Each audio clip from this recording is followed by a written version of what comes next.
오늘 제가 이 시간에는 노아 홍수에 대한 이야기를 또 한 번 더 하는데요. 제가 만약에 분위기를 봐서 여러분이 많이 힘드시면 우리 최 원장님 하시는 식으로 드라마 다음을 넘기겠습니다. 그런 식으로 할 테니까요.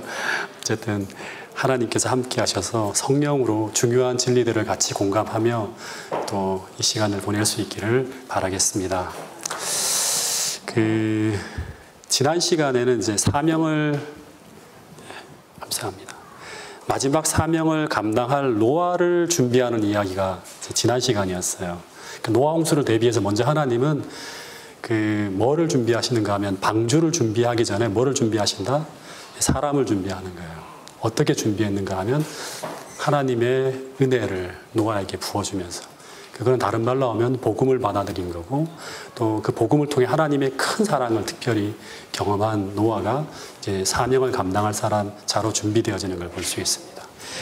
그리고 지금 이 시간은 방주를 준비하는 이야기를 할 거고요. 그리고 다음 시간에는 노아 홍수가 벌어지는 이야기를 말씀드릴 겁니다.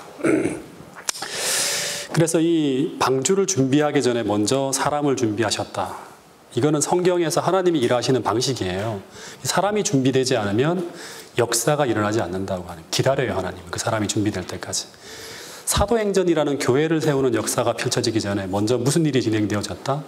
12제자가 준비되어지는 복음 이야기가 사복음서죠. 그죠? 복음을 통해서 12제자를 준비시키는 거예요.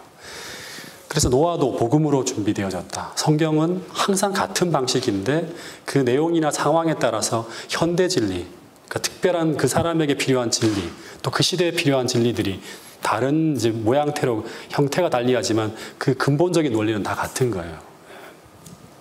노아도 똑같이 자복과 굴복을 통해서 그 진리를 받아들임으로 말미암아 사명을 감당할 자로 준비되어졌겠죠. 지난 시간을 잠깐 좀 돌아보면 창세기 6장의 모든 사람들이 성령이 더 이상 사람과 함께 할 수 없는 상태, 즉 온 인류가 성령 하나님의 이끄심에 정반대로 행하고 있는 상태가 되어버려서 이제 온 인류의 멸망이 임박해져 가고 있었습니다. 그때 세상을 바라보시는 하나님의 마음을 창세기 6장 5절부터 7절에 두 가지의 단어로 표현하고 있다고 했는데 하나 넘겨주시겠습니까? 네. 하나는 한탄하다고 하는 식으로 번역된 나함이라는 단어이고, 또 하나의 단어가 근심하다라고 표현되어진 아짜부라고 하는 단어입니다. 이 두 단어는 모두 이제 더 이상 인간이 돌아오는 것을 기대할 수 없다는 것을 아시고 이제 그 기다림을 끝내시고 이제 그분의 뜻을 심판으로 결정하셨을 때, 그때 그 하나님의 마음에 무엇이 있었다? 깊은 슬픔이 있었다고 하는 걸 여러분 또 한 번 머릿속에 각인시켜야 됩니다. 그러니까 이 마음이 마치 어떤 마음인가 하면 이제 불치의 병에 걸린 자식의 죽음을 앞에 두었을 때, 그때 그 아버지가 그 아들을 살리기 위해서 다 해보지만 안 돼요. 더 이상 아무것도 할 수 없다는 것을 느낄 때, 그때 그 아버지가 느끼는 마음처럼 하나님의 마음은 당시 자식의 죽음으로 고통당하는 것처럼 고통으로 가득 차 있었고, 그리고 그 결정 앞에 너무나 비통해하며 슬퍼하셨다고 말하고 있는 것입니다. 근데 이 표현들이 오늘 우리에게 어떤 메시지를 주고 있는가 하면, 인간이 아무리 하나님으로부터 멀어지고 우리가 아무리 달아나도 아무리 악해져 가도 여전히 하나님은 그들을 사랑하시고 있었다고 하는 아주 중요한 메시지를 던져주고 있습니다. 그리고 그 인간들을 구원하기 위해 하나님은 마지막 순간까지 노아에게 마지막 경고를 하라고, 이제 할 수 있는 모든 방법을 동원해서 경고하라고 하는 거예요. 그리고 그들을 위해 구원하기 위해서 방주를 어떻게 짓죠? 몇 사람 안 타잖아요. 근데 하나님은 다 구원하고 싶어서 엄청나게 큰 방주를 지어요. 그리고 120년의 유예를 기간을 더 주시는 거예요. 이미 그 전에 다 끝났는데도 불구하고 해봤자 아무 소용이 없었잖아요. 거의. 하나님이 하실 수 있는 모든 것을 다 하고 있다고 하는 것은 바로 뭔가 하면, 하나님은 그토록 우리를 사랑하셨다고 하는 거예요. 마지막 순간까지. 지금 이 시대에 하나님의 마음이 똑같을까요? 똑같다고 하는 것입니다. 다시 말해 하나님은 완전히 썩고 타락한 인간들을 멸망시키기 전 마치 그들을 쓰레기들을 치우시듯이 쓸어버리는 것이 아니라 여전히 하나님의 마음은 그들을 당신께서 사랑하시는 자녀들처럼 사랑하고 있었고, 자녀였죠, 그죠?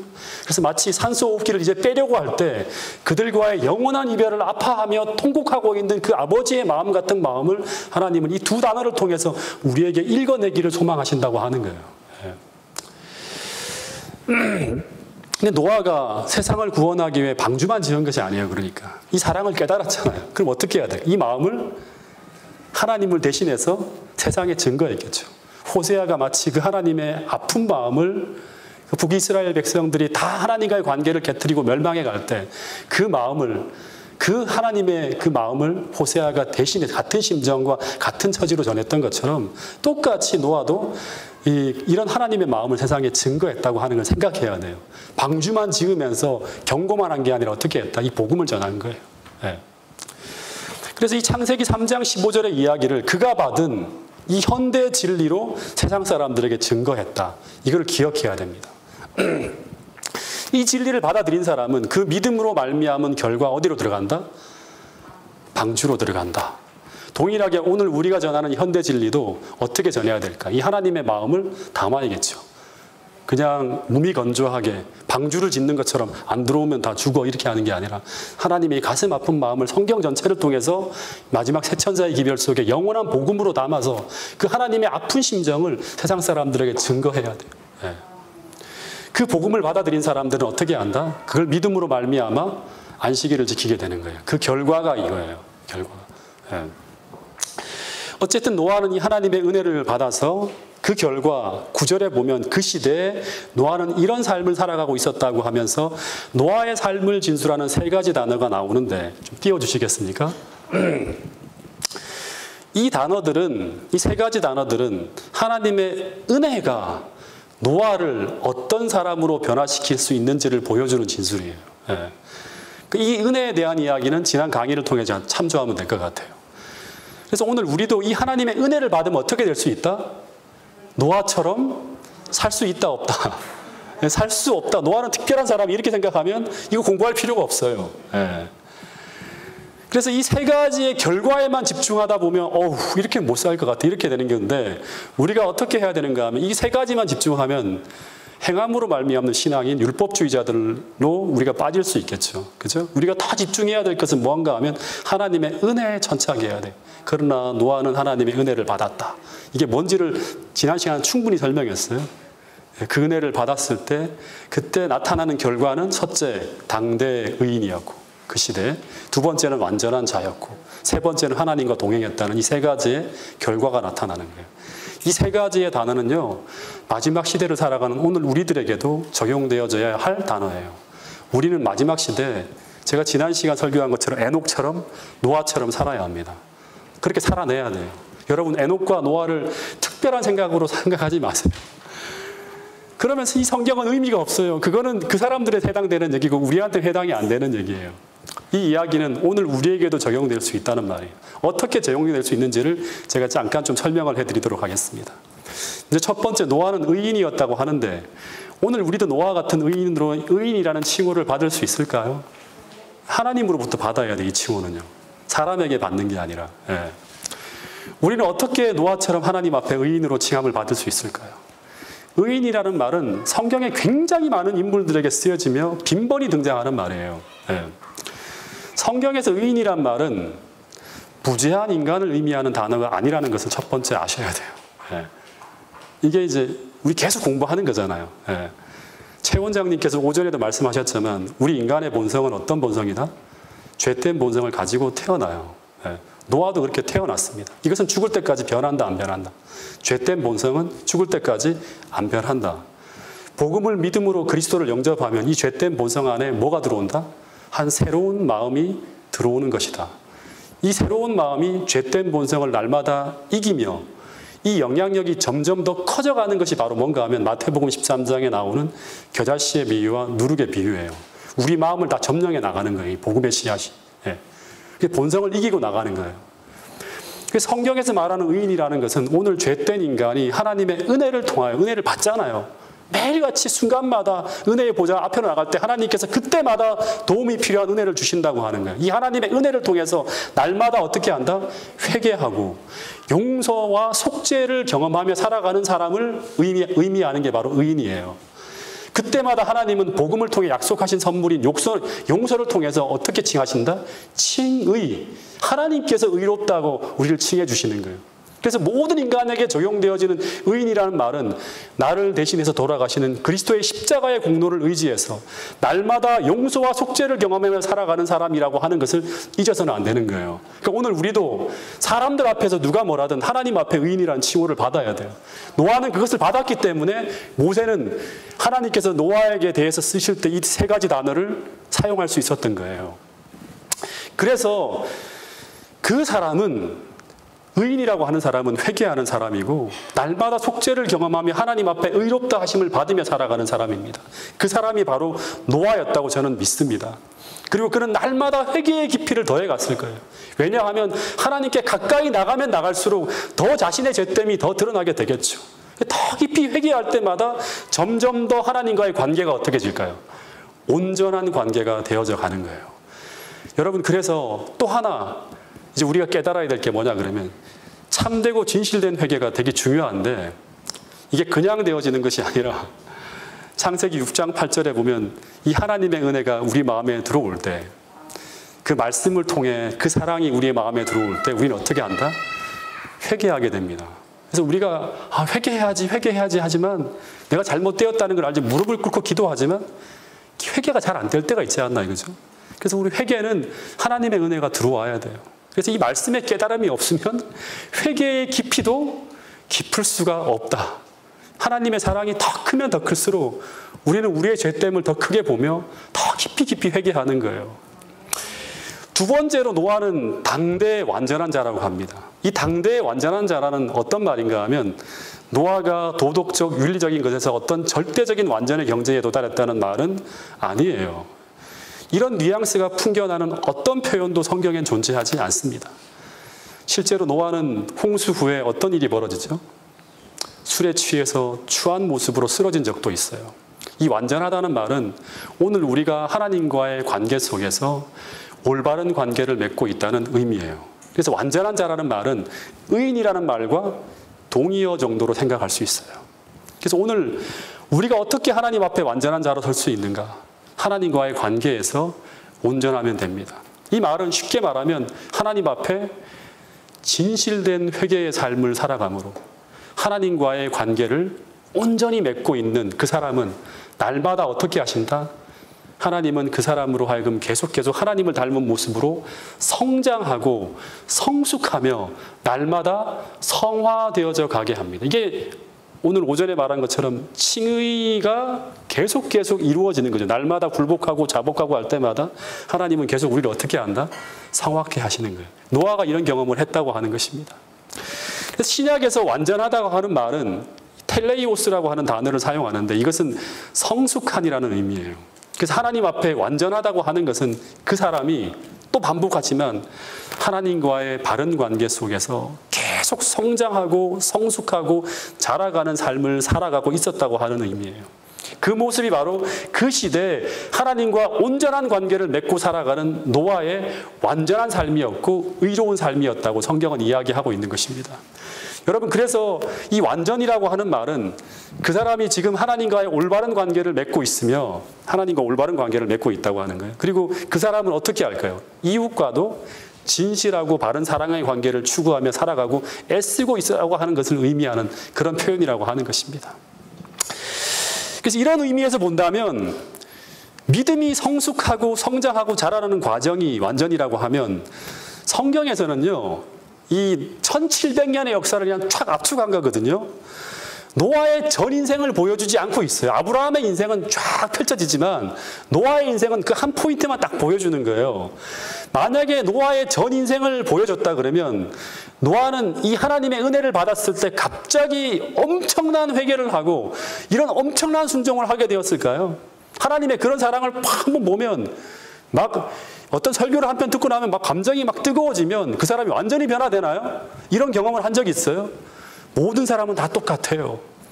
갑자기 이런 엄청난 회개를 하고 이런 엄청난 순종을 하게 되고 그렇게 된 게 아니라, 그렇지 않고 성장하는 특별한 어떤 회심의 계기는 있지만 끝없이 성장하는 과정이 있다 없다? 있어요. 계속 성숙하고 성장해 자라가야 되는 거예요. 여러분, 이 아브라함의 삶을 봐더라도 아브라함이 한 번에 이삭을 다 바쳤나요? 창세기 22장에 그런 엄청난 헌신이 언제 일어납니까? 40년 이상 하나님은 계속 그를 훈련하는 거예요. 성숙하고 성장하고. 그렇지만 이 아브라함이 쓰러지고 넘어지지만 계속 회개하며 자복하고 굴복하며 하나님과의 온전한 관계를 이루어 갔을 때 노아처럼 아브라함도 어떤 사람이다? 당대의 의인인 거예요. 그 사람. 그 시대의 의인인 거예요. 믿음의 모델이 되는 거예요. 여러분, 그래서 계속 회개하고 굴복하며 말씀을 쫓아가고 성장하는 그 성장의 절정이 바로 아브라함이 이삭을 바치는 모습으로 나타났다고 하는 것처럼, 오늘 여러분들이 이곳에 한번 왔다고 우리의 본성이 한 방에 다 변화되는 것은 아니라고 하는 것을 꼭 깨달아야 돼요.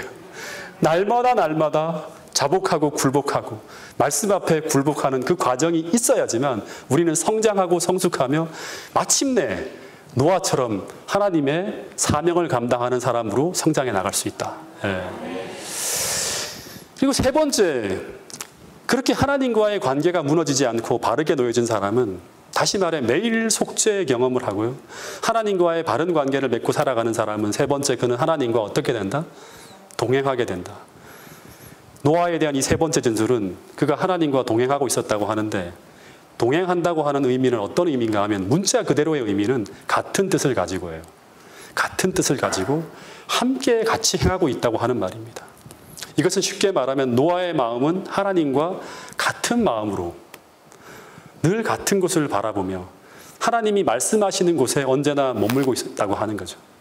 아브라함도 하나님께서 그가 있으라고 하는 그곳에 머무는 것이 무엇이다?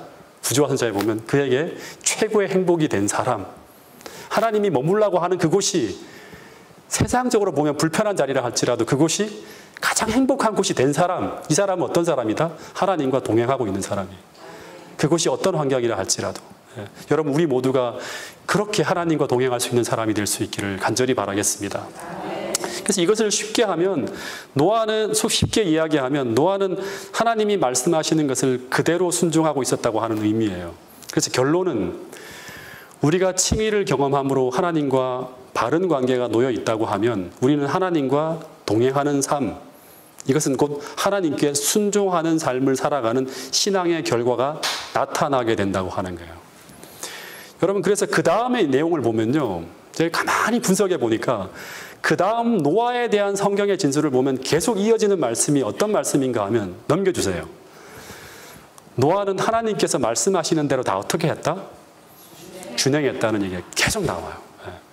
노아가 그와 같이 하여 하나님이 자기에게 명하신 대로 다 준행하였다. 하나님과 당대 하나님 속죄의 경험을 하고 하나님과의 관계가 바르게 놓여지고 하나님과 동행하는 사람은 언제나 하나님께서 명령하시는 그 말씀에 다 어떻게 한다? 준행한다고 하는 거예요. 이 순종이라고 하는 것은 우리가 용서받은 자이고 하나님 앞에 정말 의롭다 칭함을 받은 자인지, 우리가 하나님과의 관계에서 믿음으로 바른 관계를 맺고 살아가는 사람인지 아닌지를 점검할 수 있는 시금석과 같은 거예요. 믿음은 순종과 함께 간다. 여러분, 이걸 꼭 기억해야 돼요. 여러분, 노아 당시에 그리스도인이 노아 한 사람만 있었을까요? 아니면 노아의 8 식구만 그리스도인이었을까요? 그렇지 않고 대단히 많은 사람들이 있었다고 합니다. 그런데 그들이 신앙의 정체성을 잃고 사람의 딸들과 결혼하면서 성적 방종으로 신앙이 무너지고 있었어요. 그런데 그 당시에 그들이 그런 상태로 살아감에도 불구하고 신앙에 위로를 주는 거짓 신학과 그들의 상황을 합리화하는 거짓된 성경적 가르침이 계속 들려오고 있었을 거예요. 그렇기 때문에 그들은 그런 삶을 살아가는 거예요. 마치 오늘날처럼 세상에 많은 기독교가 우리의 구원이 마치 아무렇게나 살아도 행함과 전혀 관계없는 하나님의 은혜로만 이루어진다고 하는 이 논리를 이상하게 적용해요. 이게 다 성경에 있는 단어들인데 이상하게 적용해서 한번 하나님의 구원을 받은 자는 어떤 윤리적인 잘못과 도덕적인 문제가 있다 할지라도 그들은 구원을 받게 된다, 이런 얘기를 하는 거예요. 왜냐하면 하나님의 주권적 사랑이 그 사람을 견인하기 때문에 그게 가능하다고 하는 이상한 구원론이 만들어지는 것입니다. 그런데 당시에도 분명히 그런 이상한 신학 속에서 수많은 사람들이 자신들도 하나님의 구원받은 백성이라고 주장하는 무수히 많은 사람들이 있었을 거라고 하는 거예요. 그렇기 때문에 그런 사람들이 하나님을 믿지만 방주를 짓는 데는 동참하지 않고 있었어요. 예. 그래서 우리가 쭉 기억해야 될 것은 무엇인가 하면 하나님과의 온전한 관계를 맺고 살아가는 사람들은 날마다 하나님 앞에 겸손하게 회개하며 순종하는 사람들이에요. 그들이 바로 하나님과 동행하는 사람들이고, 그래서 믿음은 행함과 함께 결합되어 있는 것이다. 믿음이 행함에 선행하지만 절대 분리될 수 없는 것이라고 하는 것을 여러분 이 시간 꼭 믿어야 돼요. 그걸 꼭 깨달아야 됩니다. 그리고 그렇게 하나님 앞에 자신을 굴복하며 순종하는 사람들에게 하나님은 무엇을 주시는가 하면 무엇을 줄까요?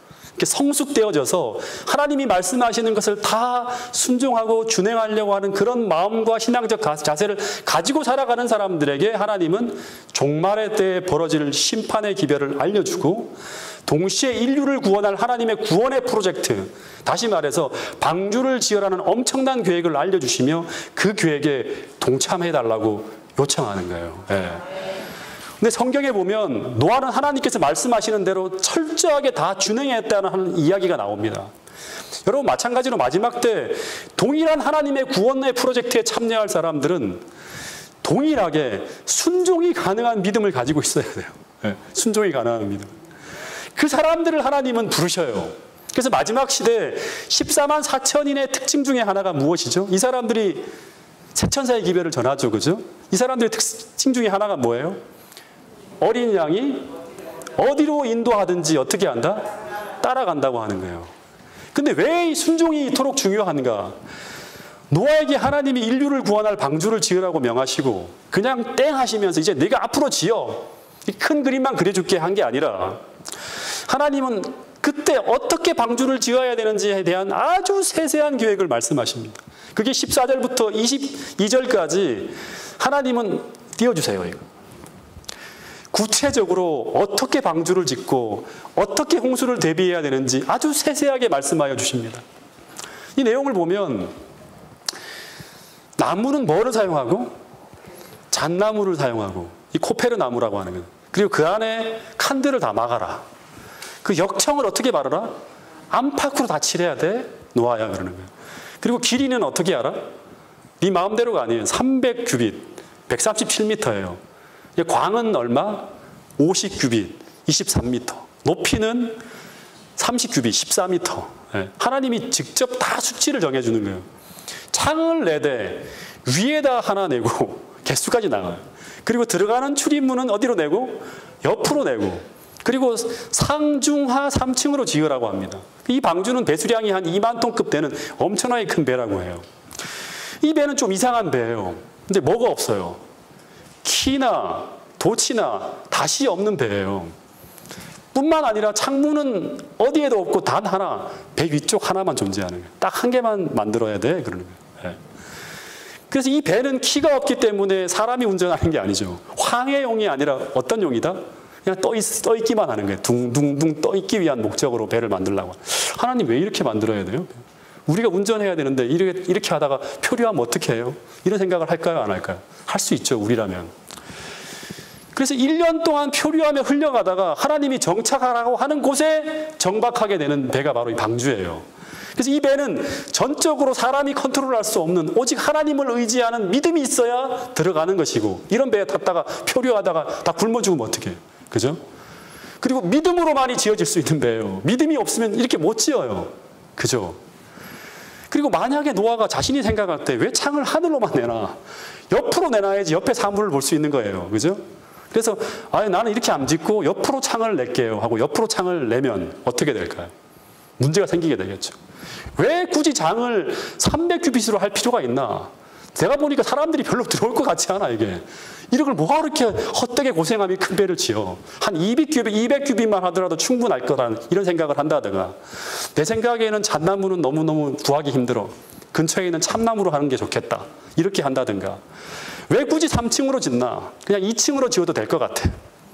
그렇게 생각해서 여러분 중요한 거예요. 하나님의 지혜에. 이게 하나님이 주신 지혜예요. 여기에 오늘날 우리들이 행하는 실수처럼 자신의 생각을 더해서 다른 재료와 다른 방법으로 하나님의 설계도면에 첨가해서 방주를 건축하려 한다면 이 방주는 뒤죽박죽 만들어져서 홍수의 때 견뎌낼 수 없는 거예요. 그러면 구원의 방주가 될 수 있다 없다? 될 수 없다고 하는 것입니다.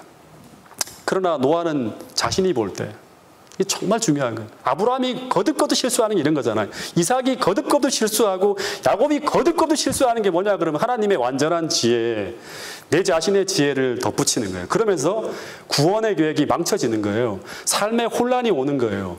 하나님의 이런 과정이 완벽하게 직선으로 이렇게 첩경으로 가야 되는데 막 돌아가잖아요. 이렇게 해요. 막 꼬불꼬불 돌아가잖아요. 바로바로 장자가 될 수 있는데 못 기다리니까 자기의 지혜를 더하다 보니까 하란으로 떠나고 엄청나 고생하다 돌아오는 거예요. 다 이런 데 문제가 생기는 거예요. 근데 노아는 자신이 볼 때 이 방주에 대한 하나부터 열까지 너무나 터무니없는 얘기들을 너무나 많이 하시는 거예요. 너무나 알 수 없는 의혹과 물음표가 붙어 있었을 거예요. 그죠? 근데 모든 의문은 다 어떻게 했다? 후에 하나님께서 깨닫게 해주실 것이라는 믿음으로 자신의 생각대로가 아닌 나보다 억만 배 더 지혜로우신 창조의 하나님이잖아요. 그죠? 그걸 믿기 때문에 하나님께서 명하신 대로 다 순종하였다고 하는 기록이 나와 있습니다. 이것이 바로 종말에 살아남은 자가 보여준 믿음의 모본이라고 하는 거예요. 이게 될 때까지 이런 성숙한 신앙이 만들어질 때까지 끝없이 칭의를 경험하고 용서를 경험하고 회개를 경험하며 하나님의 뜻에 계속 굴복하는 과정이 있어야 돼요. 내 뜻대로 살아보니까 실패하는 거예요. 배워야죠. 넘어질 수는 있지만 회개하고 돌아가서 다시는 그 잘못을 반복하지 않겠습니다. 끝없이 회개하며 성숙하며 하나님과의 관계 속에서 계속 나의 어떤 잘못된 어떤 신앙을 계속 하나님께 맞추어가는, 뜻에 맞추어가는 훈련을 끝없이 해야 되는 거예요. 성장하고 성숙해야 되는 거예요. 여러분, 저기에는 이 방주를 짓고 하나님 마지막 구원의 프로젝트에 참여하기 위해서는 하나님을 절대적으로 신뢰하는 믿음이 필요합니다. 아직 한 번도 비가 내린 적이 없는데 당시 시대의 과학과 상식으로 볼 때 단 한 번도 일어난 적이 없는 일을 대비해서 평생 몇 년, 120년 동안 방주를 짓는다. 와, 생각해 보세요. 네. 그것도 일반적인 배가 아니에요. 엄청난 홍수를 대비해서 비가 한 번도 온 적이 없는데 배 전체를 뒤집어 엎는 방주를 짓는다고 하는데 이런 어떤 일들을 막 진행할 때 사람들이 볼 때 어떤 생각이 들까요? 좀 미친 짓 하는 것 아닌가? 저 사람. 수많은 사람들이 조롱과 비난을 하는 거예요. 그걸 받으면서도 노아는 120년 동안 고독하게 방주를 짓습니다. 근데 여러분, 방주를 짓는데 실제로 120년이 걸릴까요? 이 정도 사이즈로 짓는다 그러면? 절대 그렇지 않죠. 한 10년이면 끝날 수 있는 방주예요. 10년도 길지 않을까? 근데 왜 120년 동안 지으라고 했을까요? 만약 노아가 말로만 홍수가 온다고 한다면 사람들이 믿었을까요? 계속 방주 지어야 됩니다, 홍수 옵니다 하다가 10년 앞두고 짓는 게 아니라 말로만 홍수가 온다고 하면 사람들이 안 믿어요. 그래서 하나님은 실제적으로 그런 일이 세상에 일어날 것이라는 것을 눈으로 뚜렷이 볼 수 있도록 그것을 대비해서 그렇게 살아가며 실제적으로 경고하면서 방주를 짓는 일을 하라고 하는 거예요. 그래서 매일매일 들려오는 노아의 망치 소리는 마치 세상 사람들을 경고하는 경고의 음성처럼 들리는 거예요. 탁탁 칠 때마다 나무를 들이고 막 방주가 완성되어지는 이 모든 게 다 뭐예요? 이제 곧 이게 다 지어지면 어떤 일이 벌어진다? 홍수가 내린다고. 계속 나는 그것을 믿음에 살아갑니다. 그 절대적인 믿음, 그리고 그 사람이 하는 그 설교, 그 다음에 그 사람이 하는 이야기, 모든 사람들에게 확신을 시킬 수 있을 만큼의 그런 어떤 두려운 설교들이 성령의 충만한 능력으로 선포되어지는, 그리고 동시에 방주를 짓는 거예요. 사람들이 두려움에 떨었다고 하는 거예요. 여러분, 이처럼 오늘 우리도 첫째, 주의 오심을 대비해서 이런 구원의 방주를 짓고 있는 중에 있다고 하는 걸 잊지 않아야 돼요. 예. 우리가 짓는 구원의 방주가 무엇일까요? 사람들을 이렇게 구원으로 이렇게 인도하기 위해서 우리가 짓는 구원의 방주는 뭔가 하면 마지막 시대에 이 남은 무리들이 세워야 할 교회예요. 우리는 사도행전적 교회를 꿈꾸고 있어요. 왜냐 그럼 우리는 뭐를 경험해야 되죠? 마지막 시대에 셋째 천사의 기별을 큰 소리로 외치기 위해서 무엇을 경험해야 됩니까? 늦은 비 성령이라고 하는 것은 똑같이 사도행전 시대에 벌어졌던 그 똑같은 늦은 비의 경험을 이 교회가 체험할 거라고 하는 거예요. 예. 늦은 비 성령이 내려야지만 주님이 오실 길이 열리는 거예요. 예. 그래서 그런 교회를 우리가 사도행전에 나오는 그 교회를 꿈꾸며 우리가 살아야 돼요. 거기에 나오는 교회가 어떻게 됐는지를 보고, 또 하나는 뭐예요? 마지막 시대 이 예언적 진리를 같이 더해서, 그래서 우리가 꿈꾸는 이 마지막 시대에 하나님이 바라시고 원하시는 그런 교회를 세워야 됩니다. 예. 그래서 이 교회라고 하는 것은 건물이 아니라 이 세상에서 불러냄을 받은, 이 진리의 빛으로 불러냄을 받은 사람들이 이 진리의 기별을 통해서 믿음으로 뭉쳐있는 공동체가 바로 뭔가 하면 교회예요. 교회.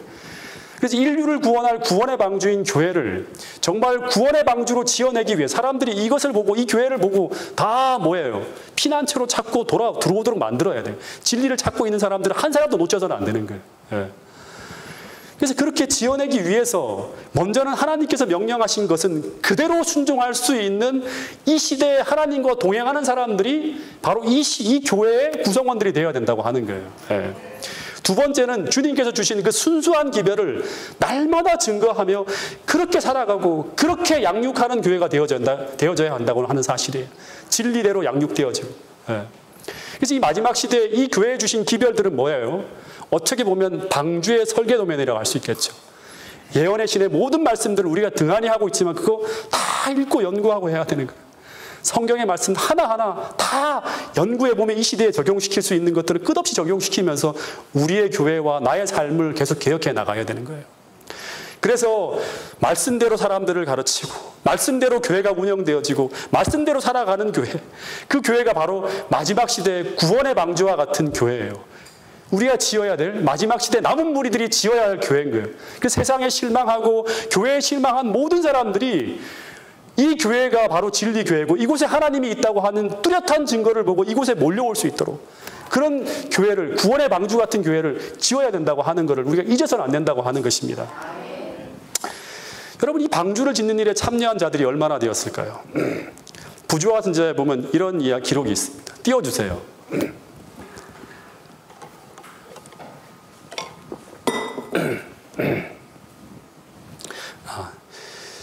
이 내용은 다음에 나오는 거기 빼뜨렸네요. 무드셀라와 노아와 다른 많은 사람들은 참 하나님의 지식을 간직하며 도덕적 죄악의 조수를 막아보려고 노력하였다. 무드셀라와 노아와 무드셀라 같이 일했어요. 많은 사람들이 참 하나님의 지식을 간직하며 도덕적 죄악의 조수를 막아보려고 노력하였고, 그리고 특별히 에녹은 하나님의 홍수에 관하여 자기에게 보여주신 주신 바를 그의 자손에게 반복하여서 전파했으며 그 결과 노아의 설교를 살아서 들은 무드셀라와 그의 아들들도 방주를 짓는 일에 조력하였다고 합니다. 그러니까 참 하나님에 대한 지식을 많은 사람들이 갖고 있었고 많은 사람들이 이 방주를 짓는 일에 조력했다고 하는 거예요. 그러니까 노아의 에녹의 설교를 듣고 살아온 또 무드셀라와 그 자녀들, 그리고 노아의 아버지인 라벡을 비롯해서 무수히 많은 사람들이 수백 년 동안 자녀를 낳잖아요. 몇백 년 동안 자녀를 낳잖아요. 그죠? 그래서 그 자녀들과 또 노아의 설교를 듣고 회심한 사람들을 포함하여 많은 사람들이 방주를 짓는 일에 동참하였다고 합니다. 그런데 부조와 선지자를 보면 처음에는 많은 사람들이 너무나 설교가 막 감동적이고 막 성령이 막 임하고 굉장히 그러니까 어떤 그런 감동적인 설교를 했겠죠. 그리고 그 기별의 놀라운 능력을 들으면서 그들이 살아온 삶과 또 노아가 행하는 그 일에 대한 지질성을 보면서 그 일에 동참하는 많은 무리들이 있었다고 합니다. 그런데 이 기간이 몇 년이다? 120년. 긴 기간이 지나가면서 이 대열에서 이탈하며 돌아서는 사람들이 등장하는데, 그런데 그들은 하나님을 믿는 믿음을 포기한 자들이 아니라 하나님을 여전히 믿는다고 공언하는데 이 노아의 홍수에 대한 기별을 불신하며 거절하는 사람들이었어요.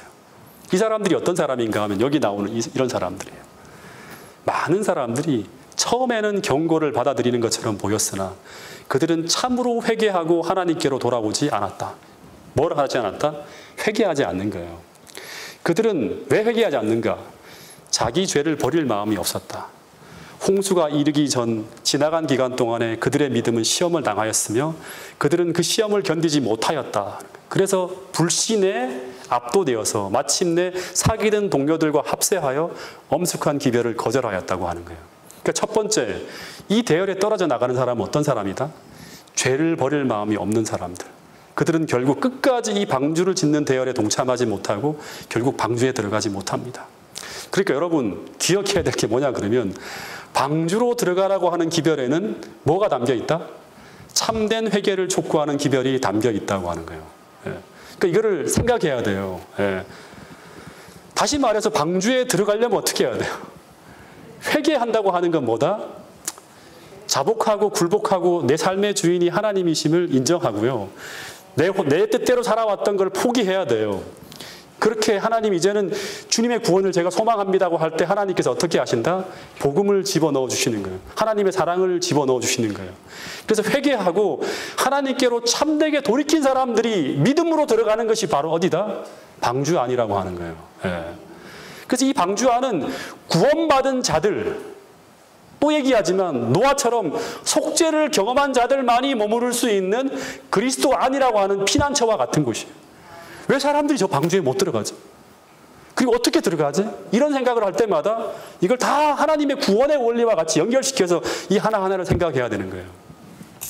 두 번째, 이 대열에서 이탈하게 되는 또 한 무리는 하나님을 믿노라고 공언하는데 진리를 거절하고 이설에 빠진 자들입니다. 자, 이런 기록이 있어요. 또 띄워주시겠습니까?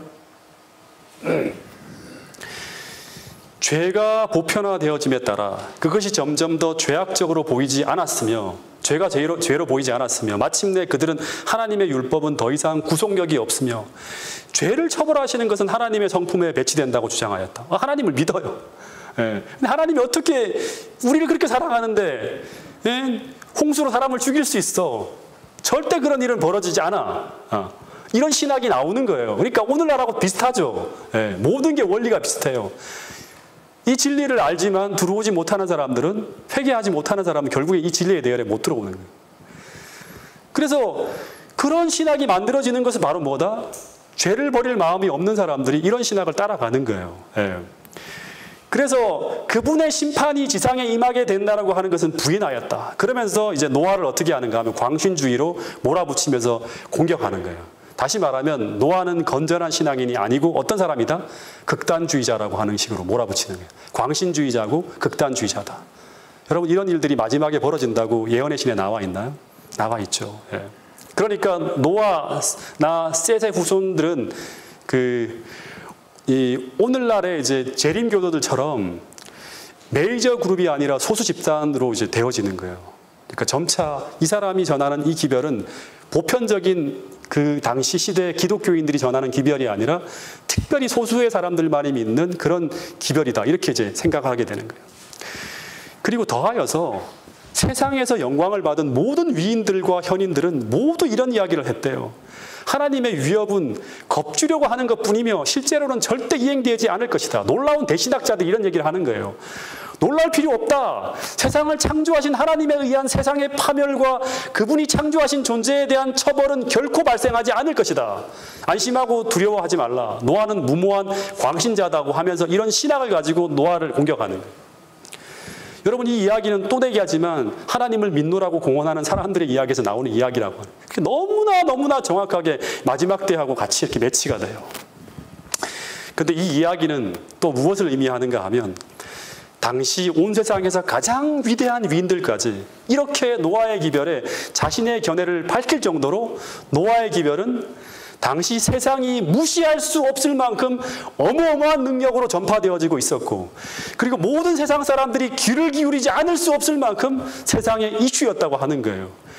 오늘날로 말하면 노아가 하는 이야기가 TV 토론에서 계속 어마어마한 학자들과 패널들이 나와서 토론하고 하면서 이게 참인가 거짓인가 하고 막 토론이 일어날 정도로 그런 이슈였다고 하는 거예요. 마찬가지로 우리도 이런 날이 오겠죠. 미래. 온 세상이 주목하는 가운데 재림교회가 주장하는 그 기별이 온 세상의 주목거리가 되어지면서 세상의 명사들이 우리가 전하는 이야기를 듣고 논평하고 비평하는 이런 일들이 벌어질까요? 우리는 이걸 믿고 있어요. 어떻게 하면 우리가 진리대로 살아내고 하나님의 성령의 능력으로 기별을 전하게 될 때 이런 모든 제안들과 우리가 상상하는 모든 것들을 뛰어넘고 이 기별이 온 세상으로 순식간에 지금 우리가 인터넷을 타고 막 퍼져가는 것처럼 이슈화되면서 번져갈 날이 머지않아 곧 도래하게 될 것이라고 하는 것입니다. 어쨌든 당시 세상 사람들은 계속 현인들과 유명한 명사들에게 물었다고 합니다.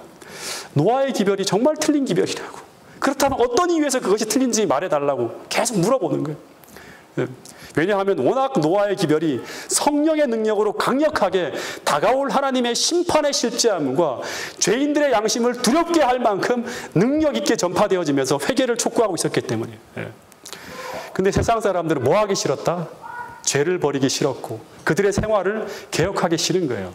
있는 그대로 하나님의 사랑으로 위로와 그런 평안을 하는 그런 어떤 기별을 듣고 싶었던 거예요.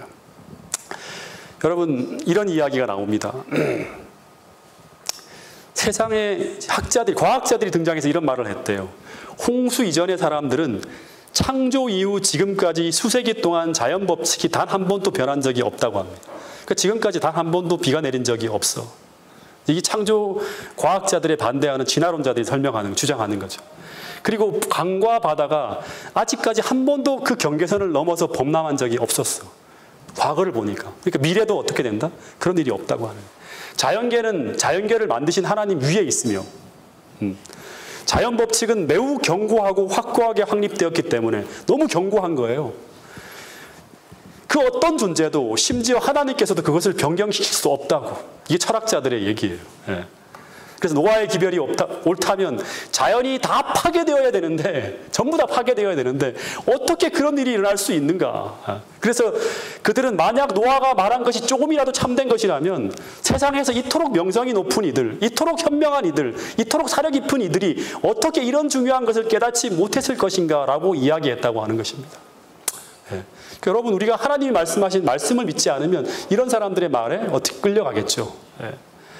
그런데 세상에 이런 대학자들이 노아의 기별이 틀렸다고 했는데 어떻게 노아의 기별이 진리가 될 수 있겠는가 하는 것입니다. 마찬가지로 재림교회 기별도 이런 취급을 받고 있고 앞으로도 이런 취급을 받을 것이라고 합니다.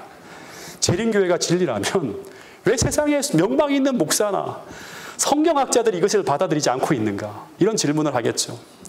그러나 세상의 99%가 다 틀렸다고 하고 세상의 대학자들과 성경 박사들이 다 거짓이라고 했는데도 세상의 대학자나 현인이나 성경 박사들과 세상의 99%가 다 틀렸고 노아가 전하는 기별대로 어떤 일이 벌어졌다? 세상에 홍수가 내렸다고 하는 거예요. 이걸 오늘 우리에게 굉장히 중요한 어떤 메시지를 주고 있습니다. 이것을 기억하고 주님께서는 마태복음 7장 13절에 이런 말씀을 하셨어요. 띄워주세요. 같이 읽어보겠습니다. 시작.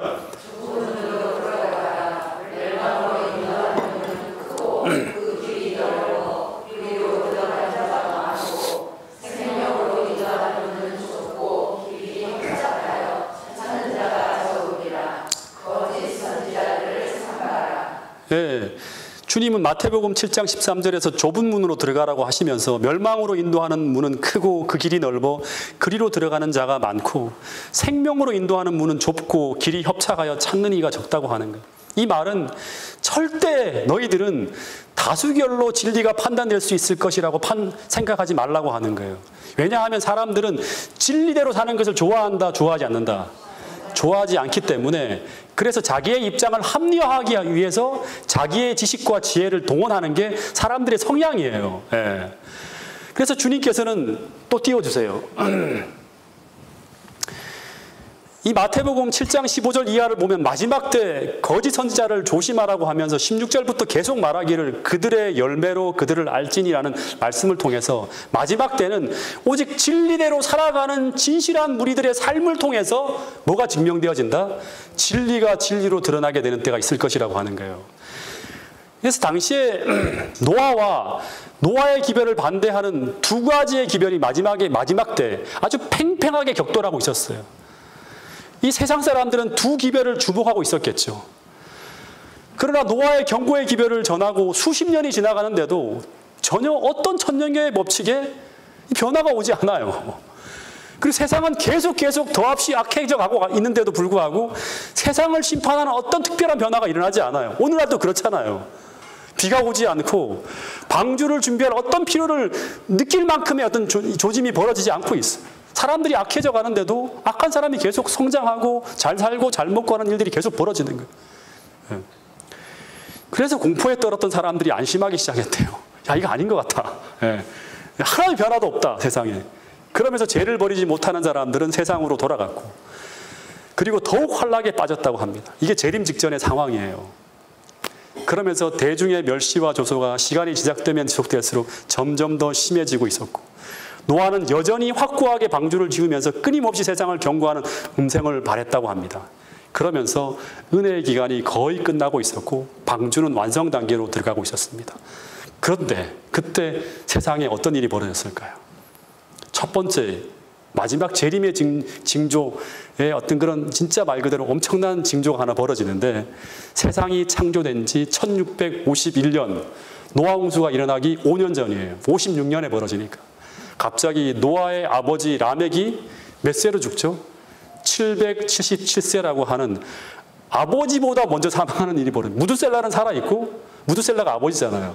무두셀라는 살아있는데 아들이 먼저 사망하는 일이 벌어졌어요. 한 번도 이런 일이 벌어진 적이 없는데. 예. 그리고 너무나 일찍 죽는 거예요. 이런 죽음이었어요. 이때 라멕의 아버지 무두셀라는 이 아들 라멕의 죽음을 어떻게 바라보고 있었을까? 이때 무두셀라의 나이는 964세로요. 이미 죽었어야 될 나이예요. 아담이 930살에 죽잖아요. 아담보다 30년을 더 살고 있어요. 예. 당시 이 땅에 살아가는 사람 중에 가장 오래 생애한 사람이었어요. 이 사람은 언제 죽어도 죽을 수 있는 그런 나이였어요. 그래서 이 아들의 이런 죽음을 보면서 홍수가 정말 오긴 오는가 보다. 하나님은 이제 의인들을 어떻게 한다? 잠재우기 시작하는구나 하면서 이렇게 바라보았을 거예요. 마치 야곱의 환난 전에 연약한 의인들을 미리 잠재우시는 것처럼 한 사람 한 사람 대환난 전에 미리 잠재우시는 걸 볼 수 있어요. 그래서 여러분, 노아 홍수 당시에 8 식구만 믿음을 소유한 것이 아니라 믿음을 간직한 훨씬 많은 무리들이 있었을 것이라고 추측할 수 있는 대목이 바로 이런 대목이에요. 예. 어쨌든 이 무두셀라가 이제 방주를 바라보니까 방주가 이제 거의 완성 단계로 들어가고 있어요. 그러면서 자신의 사망의 때가 임박해오고 있고, 그리고 홍수도 임박해오고 있다는 생각을 했을 거예요. 그래서 매일매일 오늘이나 내일이나 죽을 수 있는, 너무너무 악해져 가니까 하나님이 120년이 아니라 더 단축시킬 수도 있겠다. 아들이 죽었잖아요. 그럼 바로 혹시 일찍 홍수가 오지 않을까? 이런 생각을 하면서 오늘이나 내일이나 죽을 수 있는 그런 아슬아슬한 생명을 하나님께서 계속 연장시키면서 은혜의 시간을 연장시키며 가고 있구나 하는 생각을 했을 거예요. 그런데 사람들은 그것을 보면서도 임박성과 긴박성을 전혀 못 느끼고 살아가고 있습니다. 왜냐하면 오늘도 태양이 동에서 떠서 서로 지고 있고, 여전히 하늘은 풍성한 이슬을 내려서 식물들을 자라게 하고 있고, 모든 식물들이 무럭무럭 자라고 있고, 더하여서 이토록 악을 저지르고 있는데도 그들은 전혀 벌을 받고 있지 않는 거 있어요. 그런데 이것이 하나님의 은혜인지 모르고 있었다고 하는 거예요. 네. 드디어 노아가 600세 되던 날이었어요. 모든 믿음의 자손들이 이제 주목해요. 어떤 일이 벌어질까? 근데 무두셀라가 진짜 말 그대로 딱 그 타임 세팅이 된 그 해 딱 죽는 거예요. 이때가 인류 역사가 그 창조 이후로 1656년이 되는 해예요. 노아 홍수가 터지겠다고 하는 그 해 무두셀라가 딱 죽었어요. 그때 노아의 편에 선 의인들은 이제 홍수가 난다고 하는 확신 속에서 이들은 이제 모든 삶을 정리하며 홍수를 대비하기 시작합니다. 그때 하나님이 노아에게 이런 말씀을 하십니다. 띄워주세요. 자, 같이 한번 읽어볼까요? 시작.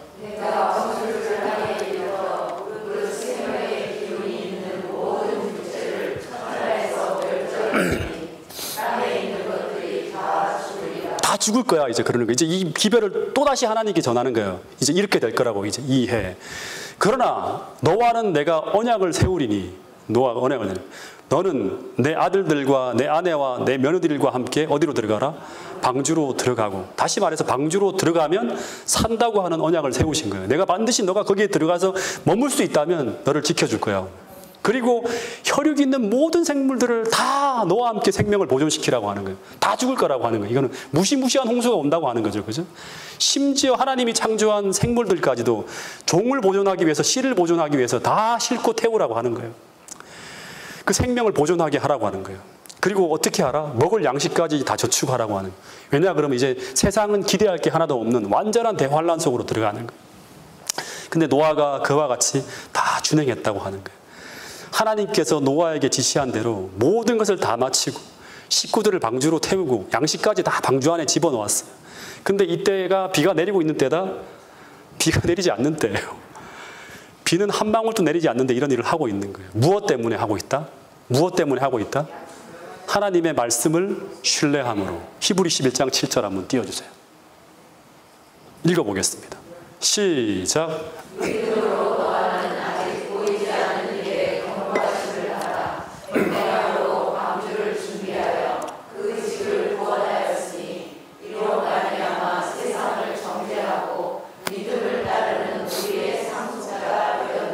예. 그러니까 믿음으로 노아는 이 믿음이 있어야 되는 거예요. 하나님을 신뢰하고 하나님을 사랑하고 하나님 말씀이 계속 우리 최 원장님을 통해 반복되고 있죠. 하나님 말씀하신 대로 다 이루어지는 거예요. 하나도 떨어진 적이 없어요.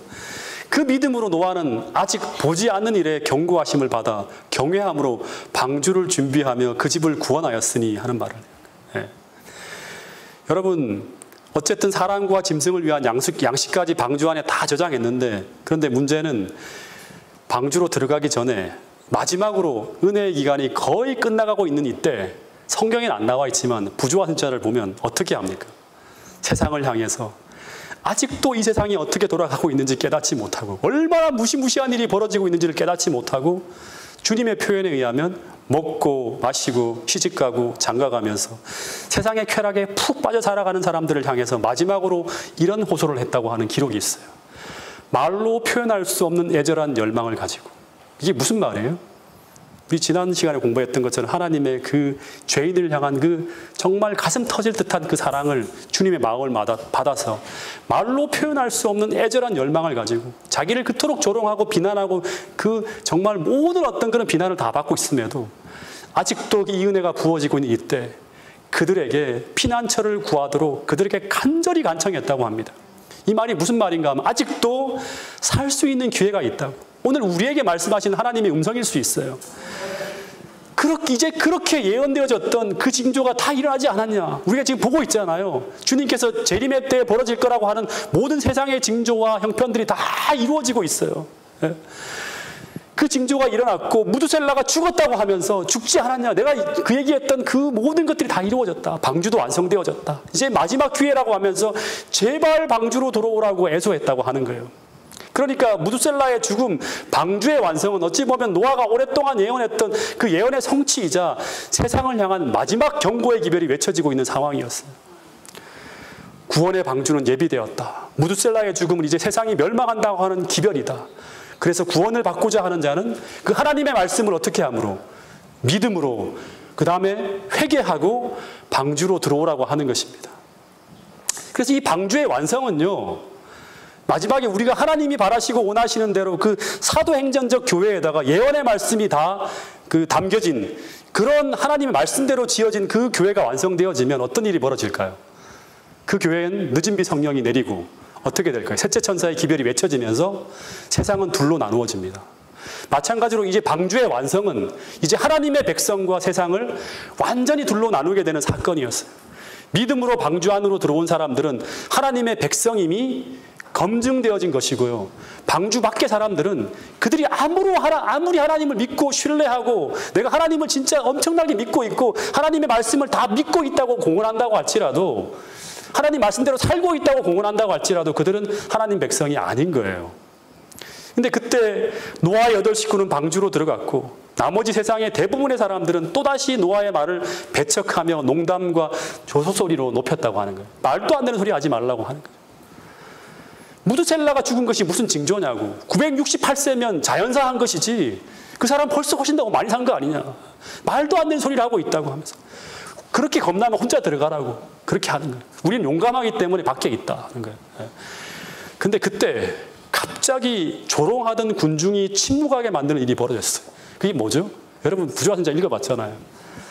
갑자기 짐승들이 방주를 향하여 쫙 이동해 들어오는 거예요. 하나님 마지막으로 한 번 더 경고하는 거예요. 이 수만종이나 되는 짐승들을 어떻게 다 실습니까? 노아가 다 불러들일 수 없잖아요. 막 새 잡으려고 그러면 뭐 어떻게 다 실을 수 없잖아요. 갑자기 하나님께서 그 말씀하신 대로 노아가 준행하니까 하나님께서 도와주는 거예요. 다 방주들 향해 쭉 이동하는 거예요. 가장 사나운 짐승부터 온전한 짐승까지 숲에서 나와서 조용히 방주로 다 걸어갔대요. 모의 지시에 따라서. 그리고 급한 바람 소리가 들리면서 사방에서 새들이 막 날아오는 거예요. 바람이 불고 있어요. 바람은 뭐죠? 어떻게 보면 하나님의 성령의 역사일 수 있겠죠.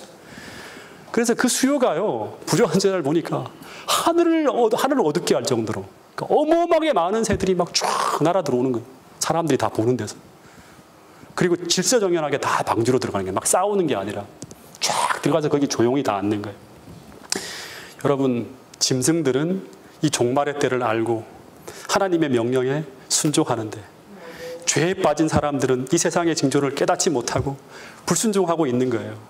여러분, 이 노아 홍수 직전까지 아직 방주의 문이 열려있는 동안 그들에게는 뭐가 있다? 문이 열려있는 동안은 뭐예요? 은혜의 시기였어요. 그리고 멸망전 그들이 살 수 있는 유일한 길은 방주 안으로 들어가는 것이었어요.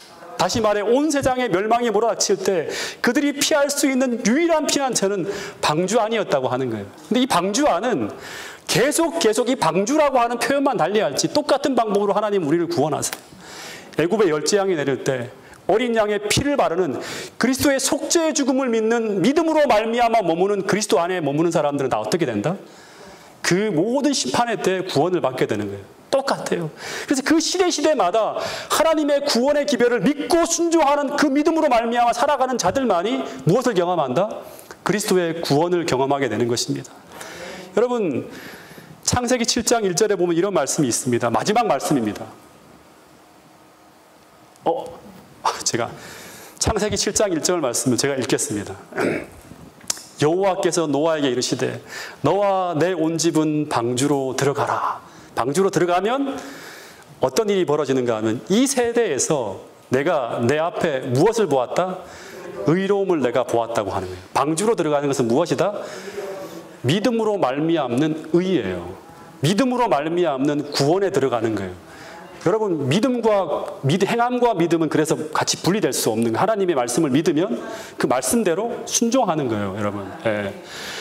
비가 내린 적도 없고 온 세상이 다 그것을 믿지 않는 시대, 오직 무엇을 믿음으로, 방주에 들어갈 수 있는 사람은 오직 무엇을 믿음으로, 하나님의 말씀을 믿는 자만이 들어갈 수 있는 곳이 어디다?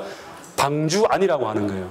방주 안은 오늘날로 말하면 하나님의 구원이 있는 곳, 예수 그리스도 안이라고 하는 것입니다. 그 사람들은 마지막 시대에 똑같이 이 마지막 시대의 현대 진리를 믿고 순종함으로 구원을 받아들이게 되는 것입니다. 오늘날로 말하면 새 천사의 기별을 믿고 순종하는 사람들은 동일하게 믿음으로 그리스도 안의 피난처를 발견하게 된다고 하는 것이 노아 홍수를 통해서 우리에게 들려주는 아주 중요한 기별이라고 하는 것입니다.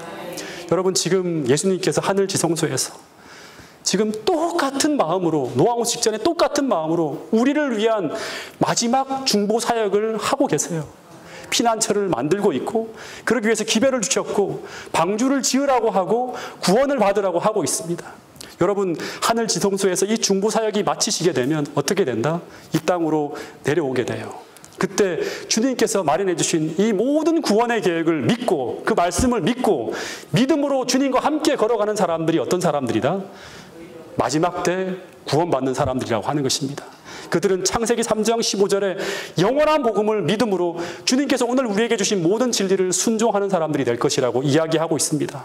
여러분, 이 시대, 이 혼란하고 어지러운 시대, 하나님이 주시는 구원의 기별을 믿고 받아들임으로 말미암아 하늘과 조화되는 삶을 살아갈 수 있기를 간절히 바라겠습니다. 뜻이 하늘에서 이루어진 것처럼 그 하늘에서 지금 어떤 일이 벌어지고 있는지를 믿음으로 확인하고 그 뜻이 오늘 나의 삶을 통해서 이 땅에서 나를 통해 이루어질 수 있도록 그렇게 하나님께 기도하며 살아가는 여러분과 저가 될 수 있기를 간절히 바라겠습니다. 오늘 주신 말씀을 생각하며 다 함께 기도하는 시간을 갖도록 하겠습니다. 하늘 아버지, 역사의 모든 것은 반복되어지는 역사이고 하나님께서는 오늘도 노아 홍수 직전 당신의 백성들을 구원하기 위한 그 구원의 계획을 마련해 주신 것처럼 오늘 우리에게도 동일하게 그 구원의 계획을 통해서 우리를 인도하신다고 하는 사실을 말씀을 통해 배우게 되었습니다.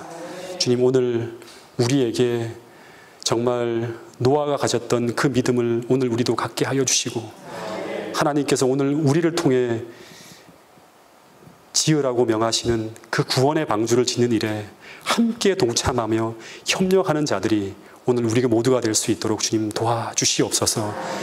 마지막 시대에 주신 그 진리의 기별들 하나하나를 더 열심히 연구하게 하시고 이 마지막 시대에 주께서 이루기를 바라시고 소망하는 그런 교회를 이루기 위하여 주님과 협력할 수 있는 저희들의 삶이 될 수 있도록 도와주시옵소서.